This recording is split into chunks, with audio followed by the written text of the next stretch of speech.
আর এই দেখুন মহারাজা, স্টাইল দেখুন শুধু। স্নান সেরে মহারাজ এখন সোফায় হেলান দিয়ে বসে আছেন। ব্রেকফাস্ট এখনও খাওয়া হয়নি।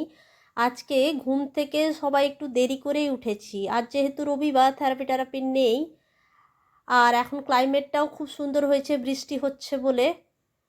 এখন এই যে আমি শেষ রুটিটা এই চিনি দিয়ে বানাচ্ছি। যেদিন আমার হাতে সময় থাকে আমি শেষ রুটিটা চিনি দিয়ে বানাই আর একটু ঘি দিয়ে ভেজে নিই। এটা খেতে আমার খুবই ভালো লাগে।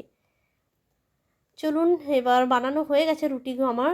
আর আজকে ব্রেকফাস্টের মেনু হচ্ছে ডিমের ঝোল আর রুটি। ঈশানকে খাইয়ে দিই, তারপর নিচে খেয়ে নেব, তারপরে বাকি কাজগুলো করব। আজকে রবিবার, আর পেয়ে গিয়েছি চিংড়ি মাছ, বিক্রি করতে এসেছিল। ব্যাস, আর আমার কিছু চাই না। আজকে যা বানাবো না, জবরদস্ত দুটো রেসিপি বানাবো। আমি এখন যাচ্ছি একটু শাক কেটে নিয়ে আসি। সকাল থেকে বৃষ্টি শুরু হয়েছে।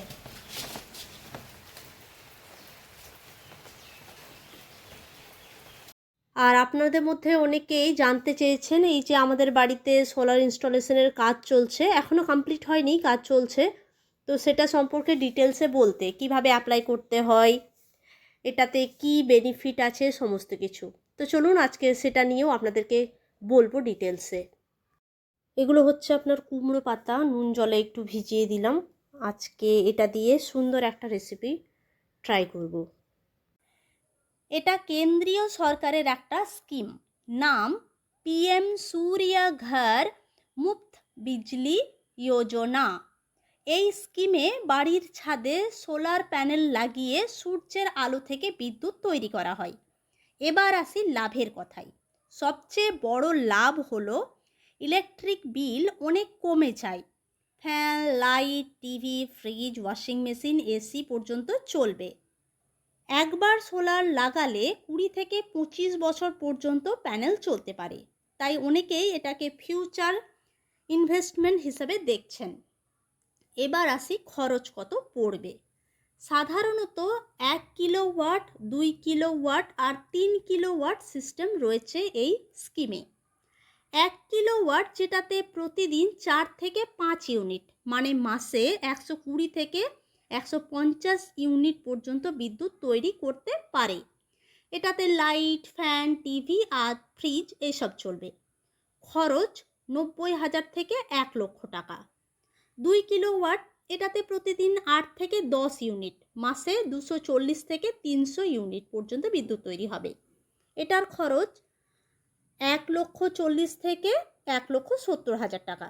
আর 3 কিলোওয়াট, এটার খরচ হচ্ছে আপনার 2 লাখ থেকে 2,50,000 পর্যন্ত। আর এটাতে বিদ্যুৎ প্রতিদিন তৈরি হবে 12 থেকে 15 ইউনিট, মাসে 360 থেকে 450 ইউনিট পর্যন্ত। আমাদের এই 3 কিলোওয়াট যেটা, সেটা লাগানো হচ্ছে।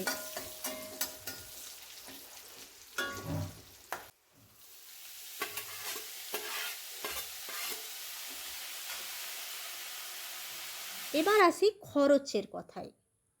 এই পুরো টাকাটা কিন্তু নিজের পকেট থেকে দিতে হবে না, ভারত সরকার সাবসিডি দিচ্ছে। 1 কিলোওয়াটে ভারত সরকার দেবে 30,000 টাকা সাবসিডি, 2 কিলোওয়াটে 60,000, আর 3 কিলোওয়াটে 78,000 পর্যন্ত। এবার যে বাকি টাকাটা রইল, সেটা ইএমআই হিসাবে দিতে হবে। মোটামুটি আমি বলে দিচ্ছি, 1 কিলোওয়াটে প্রতি মাসে 800 থেকে 1200 টাকা ইএমআই লাগবে। সেটা 4 থেকে 5 বছর পর্যন্ত চলবে। 2 কিলোওয়াটে 1500 থেকে 2500 টাকা, 5 থেকে 6 বছর পর্যন্ত। আর 3 কিলোওয়াটে 2500 থেকে 4,000 টাকা, এটা 5 থেকে 10 বছর পর্যন্ত চলবে। ইনস্টল করার প্রসেসটাও খুবই সহজ। অনেক জায়গায় অথরাইজড সোলার এজেন্ট বা কোম্পানি বাড়িতে এসে পুরো বিষয়টা দেখে, ছাদের জায়গা, কত কিলোওয়াট লাগবে, কটা প্যানেল, সমস্ত কিছু বুঝিয়ে শুনিয়ে দিয়ে যাচ্ছেন। তারপরে ব্যাংকে গিয়ে যার নামে কানেকশন নেওয়া হবে, তার সমস্ত ডকুমেন্টস জমা দিতে হবে।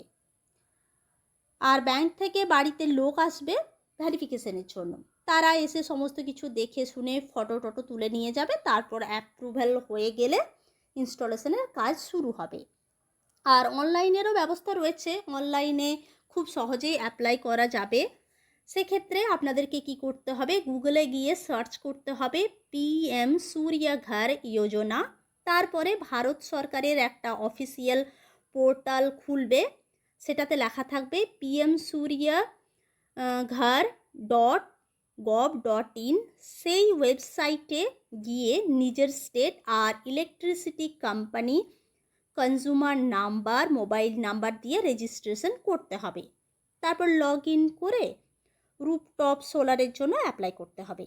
এরপর কোম্পানি বা এজেন্ট সরাসরি আপনার সাথে যোগাযোগ করবে, যেহেতু আপনার মোবাইল নাম্বার দেওয়া থাকবে। তারপর তারা বাড়িতে এসে বাকি প্রসিডিওরগুলো করবে, খুবই সহজ। একবার ইনস্টলেশন হয়ে গেলে যে সাবসিডিটা সরকার দিচ্ছে সেটা ব্যাংকে চলে আসবে মোটামুটি। কারো মানে আমাদের তো এখন নতুন, আমাদের এখনও হয়নি, আমাদের গ্রামে অনেকেই লাগিয়েছেন, তো তারা বললেন কারো 1 মাস সময় লেগেছে, কারো আবার 2 সপ্তাহ, মানে এই খুব একটা সময় লাগবে না। তো এই হলো পুরো প্রসেস। আশা করি আমি আপনাদেরকে ডিটেলসে বোঝাতে পারলাম। আরও যদি আপনাদের কোনো কোয়ারিজ থাকে তাহলে আমাকে কমেন্টসে জানাবেন, আমি নিশ্চয়ই আপনাদেরকে রিপ্লাই করার চেষ্টা করব।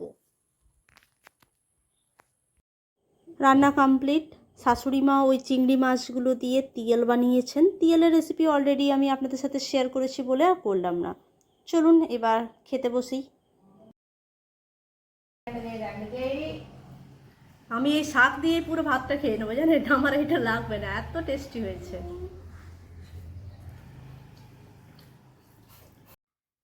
আরও একটা গুরুত্বপূর্ণ কথা বলতে আমি ভুলে গেছি, ব্যাটারি ছাড়া সোলার সিস্টেমে কিন্তু 24 ঘন্টা সোলারে বাড়ি চলবে না। দিনের বেলায় রোদ থাকলে সোলার থেকে যে বিদ্যুৎ তৈরি হবে তাতে প্রয়োজনীয় ইলেকট্রিক জিনিস চলবে, আর যদি অতিরিক্ত ইউনিট তৈরি হয় সেটা ইলেকট্রিক গ্রিডে চলে যাবে।